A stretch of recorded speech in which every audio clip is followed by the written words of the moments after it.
All right, good morning, good afternoon, good evening, whatever time you're joining us here. My name's Mike Carbon. I'm the athletic trainer with Occupational Health Department, Cook Children's in the main building. All right, and this is our dynamic stretching only video. We've done some that combined dynamic and static stretching, dynamic being more movement based like I'm doing here, static being your classic stretch and hold. This video is just nothing but movement, okay? No real static stretch and holds. It's all just going to be movement. So it might be a little shorter than the other videos, but that's okay. Just remember, go at your own pace, go at your own level.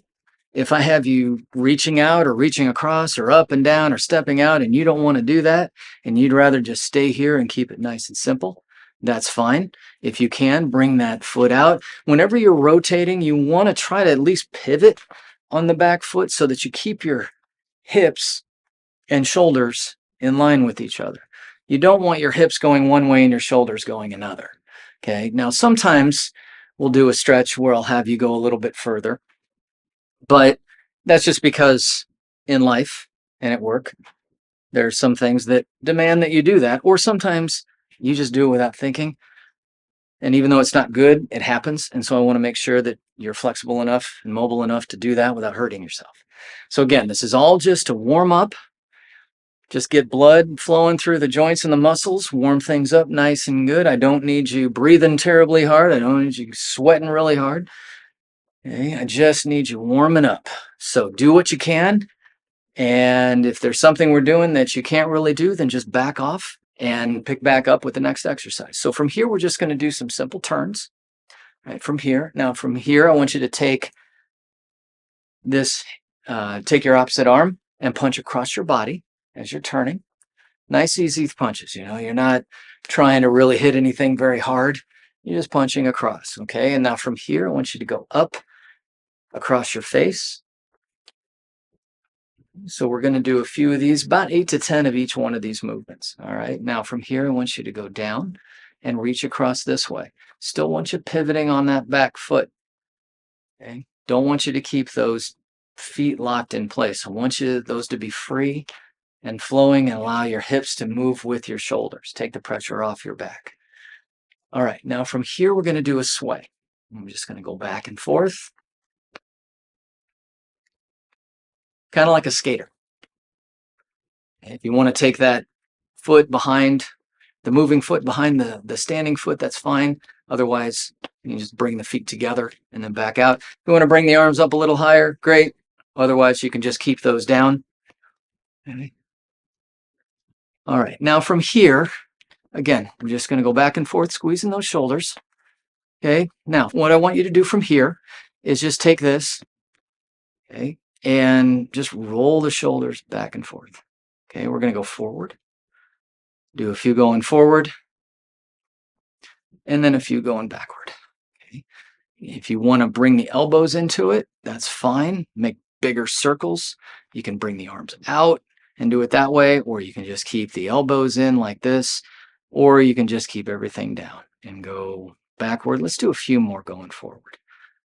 I didn't do that many going this way. Okay. All right. Good.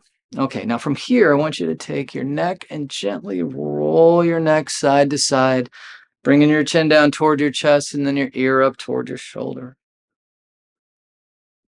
Nice and easy. And you can go all the way around, but that puts a lot of compression on the back of the spine, and so I'm not a big fan of that. Might get a little more crunchy and crackly, but if you want to do a couple of those, okay, if it doesn't bother you. If that hurts, then don't do it. All right, now from here, what I want you to do is keep your elbows right up against your sides, and you're going to take your arms and rotate them outward. You squeeze your shoulder blades together, but keep your shoulders down. Arms go out, hands are even with your elbows. So we're just rotating those shoulders outward, but keeping the elbows in. We ask a lot of our rotator cuff muscles, but we don't train them very much, and we don't treat them very well. So this is what we're doing here. Now, from here, I want you to go up to where your elbows are about 90 degrees, even with your shoulders. Keep a 90-degree bend at your elbow and rotate your hands back.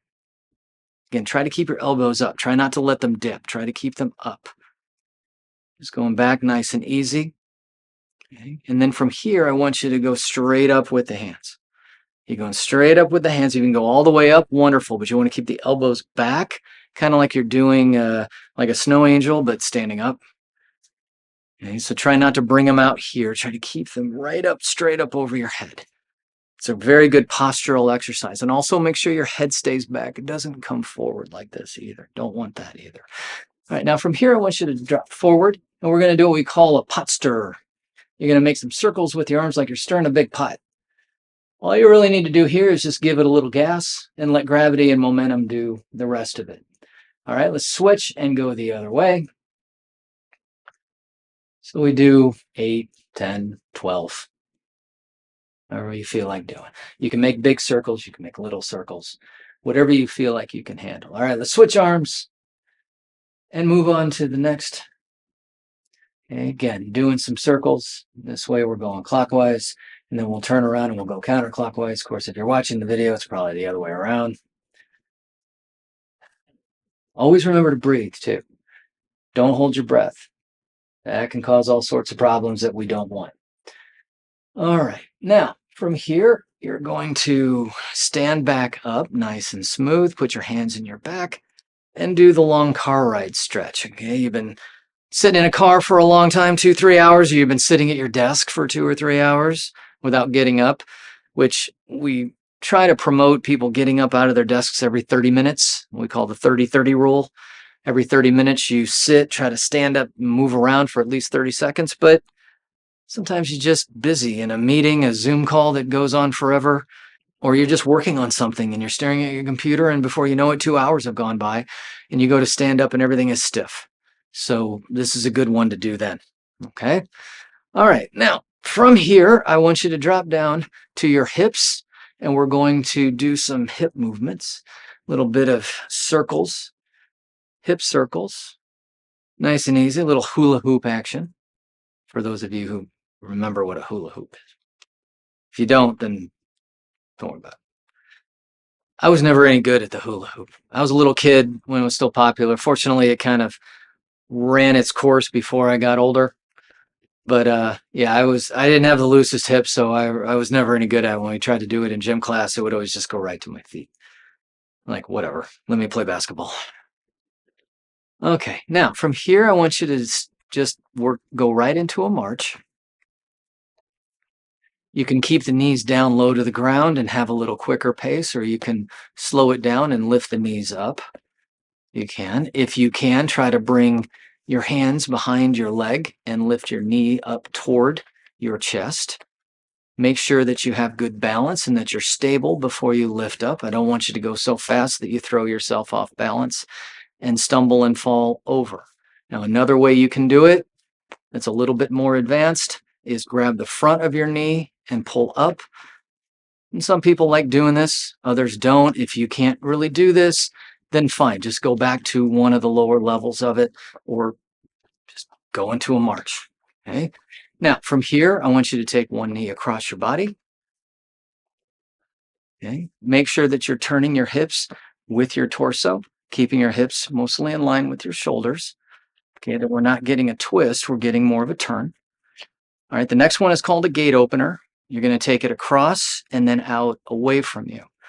Cross and out away from you. We've done this in other videos, so if you've seen it there, this should look familiar.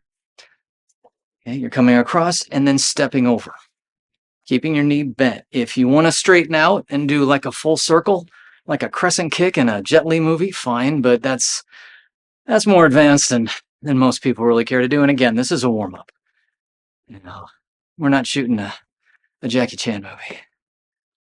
Okay, now, along with openers, we have closers. So this time you're going to start out away from your body and come across to the inside, closing that gate. Now you want to take your time with this one. This one's a little bit tricky. It's a little tougher to keep your balance on this one. So go nice and easy. You get in too big of a hurry, you might stumble and fall out, and we don't want that. Okay, one more, and then we'll do some butt kickers. And from here, you're just going to pick up your feet, keep your knees down, bending your knees, loosening up the quads, warming up the hamstrings, and bringing your heels up towards your glutes. Okay, couple more. All right, now from here, we're going to do a little bit more with the hip. we're going to turn and put your hand on a chair, a table, a pole, a wall, something stable, because if you try to do it without, you'll probably fall over and that's not good. So from here, you're just going to swing your leg nice and gentle back and forth. Don't have to get a whole lot of height here, just whatever feels comfortable. If it's just down here, fine, that's fine. You can bring it up a little bit more, fine, but I don't need you going way up here with it. Even if you can, I don't need you doing that because it's just not the purpose. And I don't want you to hurt yourself. Okay, turn around and let's do the other leg. Nice and easy back and forth. Okay. Again, remember, always breathe. Okay, and just go at your own pace and your own level. All right, now from here, what I want you to do is spread your legs out, and we're going to go side to side doing an inner thigh and groin stretch. Again, this is dynamic, so we're not doing a stretch and hold. If we were doing static, we would just get in one position and hold it, but we are not doing that. Okay. So we're going back and forth a couple more times. One more here, one more here. Okay, now from here, put one foot out in front. Let's get into kind of a lunge position where your front knee is bent and your back leg is straight, and we're just rocking nice and gentle back and forth, getting a good stretch in that back hip flexor. Again, don't go too far with it, just till you feel it stretch, and also don't bounce. Nothing quick, nice, smooth, easy glides back and forth. Okay, good. Now let's switch sides and do a few over on our other side. As I said before, the knee goes right over the toe. I don't need the knee way out past the toe. Puts a lot of excess pressure on the knee, on the patellar tendon area down here. Don't need that. This leg, heel stays on the ground, leg stays straight. Don't really want you bending it. Okay, one more, and then we'll move on to the hamstring. So from here, shift your weight back, bend that back leg. Keep with that front leg, keep your toe on the ground. Point your fingers towards your toes, and as you bring your fingers down, bring your toes up. And then as you come back up, the toes go back down. Hinge at your hip, so you're sticking your glutes out back here, back behind you. Your head and your chest should stay up. I don't want you doing this, okay, and bending over from the spine. Keep your head and your chest up. That'll help protect your back. That'll help keep your back nice and flat. Now switch sides. Okay, same thing. As the toes, or as the fingers go down, the toes come up. And as the fingers go up, the toes go down. Okay. Make sure that you're breathing. And you should still be able to talk. If you're going so hard that you can't carry on a conversation, you're going too hard. Okay, one more. All right, now let's show our calves a little bit of love here. Let's just go up and down on our toes. Do a little heel raise. Again, nothing too hard, nothing too fast. Just up and down, up and down. Couple more. Up and down, and up and down. All right, now let's go back up to the upper part of the body, and let's do some raises up and over. We're doing some high reaches. You're reaching all the way up as high as you can go. If you can't go this high, if your shoulders don't let you do it, then fine, just go out in front. We can do a punch straightforward, but if you can do it overhead, wonderful. Okay. All right, now one more that we're going to do before we finish up. We're going to go all the way over to the side and down, and over to the side and down. The side, again, nice and easy. Again, if you can't get up this high, if the shoulders are, you got a bad shoulder, shoulders are hurting you, then you can just bring it more over this way. You can keep your arms down, bring your hand up towards your head, because we're really just trying to get a stretch in the side here. All right, and now we're going to finish up with how we usually finish up. We're going to go arms up and down, and arms up and down. And last one, we go up, and we'll do a little bit of a static hold here. Press your fingers up toward the ceiling, just because I like finishing up each one with this exercise. Deep breath in, breathe out, and we're done. Very good. Have a great shift.